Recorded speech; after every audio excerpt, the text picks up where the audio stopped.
This is the third most devastating move in jiu-jitsu. The outside heel hook. So here Matt has Brandon in an outside ashi position. He's going to apply the outside heel hook.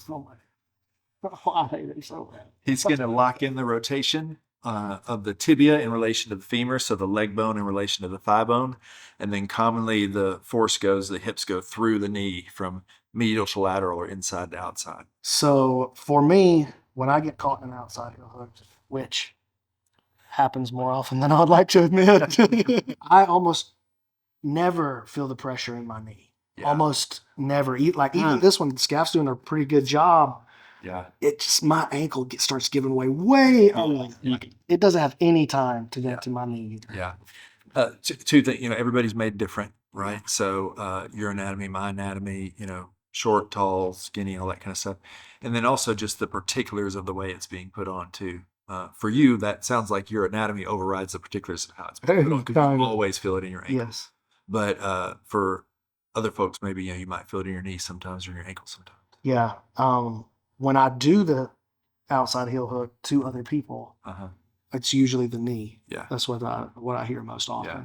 And I would imagine, this is just me guessing, but like if your knee was more extended and his hips were pressing into the medial side of your knee. So like if I was longer with my leg, and he was pressing in and hipping into your knee, I would think you might. I definitely feel it kind of on the inside of my knee, to be honest with you. Is that right? Oh my God. It's going to be my ankle that makes me tell. It never makes it to the knee for that.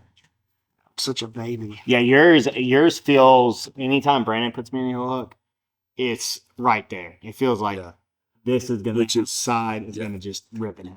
Kind of what I was talking about, that angular moment around the knee. If it's the knee, then if he hips into the knee and you have what's called a varus force of the knee, so basically knee going out, ankle going in, then you're going to tear the stuff that's on the tensile side, so the outside side, which is where the LCL, and then that force will just be brought as you keep hipping in all the way medial, so LCL and then to the ligaments in the center, which is like ACL, PCL, and then all the way to the inside. You probably won't tear the MCL there just because it's always going to be under compression. Normally I ask you if you would recommend not tapping to this, but I'll just go ahead and say, you better tap, because it feels bad, man.